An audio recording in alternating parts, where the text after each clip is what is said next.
So what's it like for our trainees?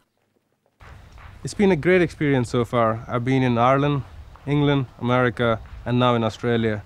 We get to see the best of the races all over the world.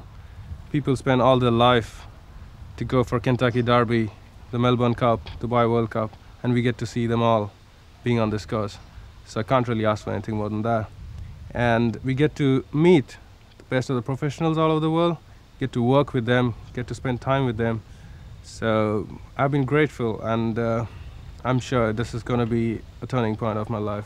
We get to work with the nominations, we get to do the marketing, we get to do everything what's going on in the office, including the accounts.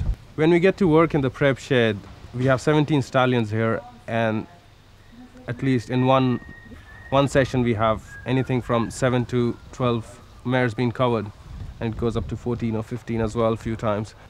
The foaling difference in Kentucky and Australia is basically everything is done outside in Australia, and in America or in England basically everything is done inside in a barn.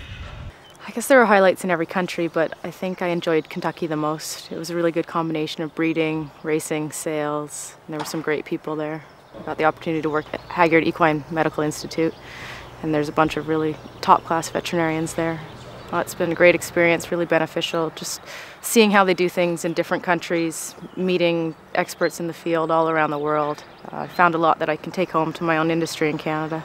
Basically, we have a management meeting every month with Ollie, who goes over basically every aspect of the farm, and which is good because we've had rotations covering every aspect, on the farm, with the yearlings, with the farm, with the cattle, or in the office. So it basically gives us a chance to catch up with everything. He can talk to us one-on-one about things that we're concerned about as well, because we don't always get to see him. So any issues we have, we can talk to him about, and we can talk about the horses in training in Darley, which we might not be able to see or catch up with. When we finished in the afternoons, we have our own assignments to complete or exams to revise for and stuff, so the days can be quite long. We do a lot of study at night in terms of our assignments. At the moment I'm doing a pedigree assignment, which is due in a couple of weeks, but it involves a lot of work, especially after hours. So. The communications assignment is going to have the 12 of us split into 2 groups of 6, and we're going to have a debate when all of the lecturers and people who've hosted us over the last 4 or 5 months will be invited to come and watch us try to answer questions on the material we've been given over the last 18 months. From what I hear, even though I haven't heard too much, is that some of it's funny and lighthearted, and some of it is more serious racing and pedigree information specific to Darley, Australia, and the other studs we've been on around the world. The highlights of the Darley Flying Start program have been the opportunity to travel to so many amazing countries and witness the breeding and racing seasons in different spheres, and just the differences that you notice between those nations. One of the highlights of the course for me would be the fantastic race meetings we've had the opportunity to attend. I mean, having travelled around all the different countries, we've managed to go to the Melbourne Cup in Australia, all 3 legs of the Triple Crown in America, the Guineas meeting in England, and the Irish Derby here in Ireland. So, I mean, some people wouldn't get a chance to go to those meetings in a lifetime, and we've managed to fit them all into 2 years. So it really was a privilege to be able to attend those meetings.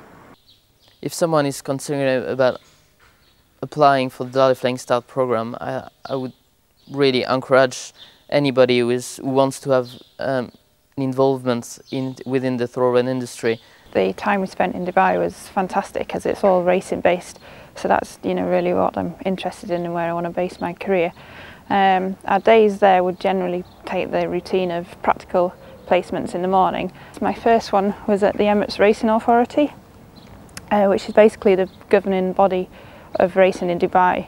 One part of my placement was stewarding the horses that would be working on the turf in the morning, which tended to be the better class of local horses and the European horses coming in, so it was really interesting to see those horses doing all their works in the lead up to World Cup night.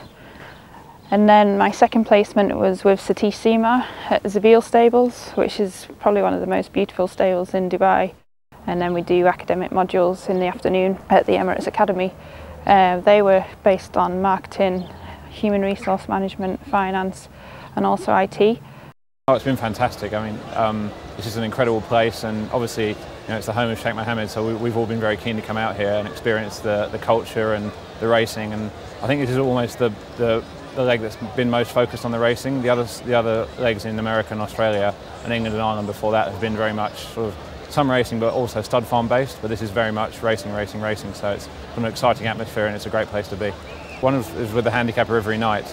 The handicapper Melvin Day, he assesses all the races here at Nad Al Sheba, and each of us will spend one evening with him watching the races with him, and then he'll assess the race immediately afterwards and go through the ratings, and he gives us full insight into how he goes about rating each horse, rating each race, and the reasons why he gives a certain horse a certain rating, so that's fascinating.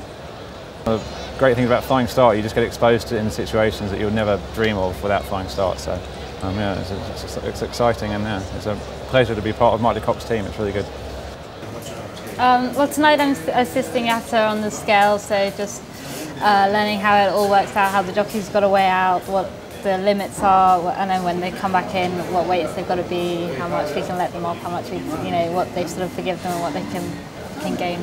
First time that I've done it here, and first time that I've ever done it, so it's great to see, what happens behind the scenes.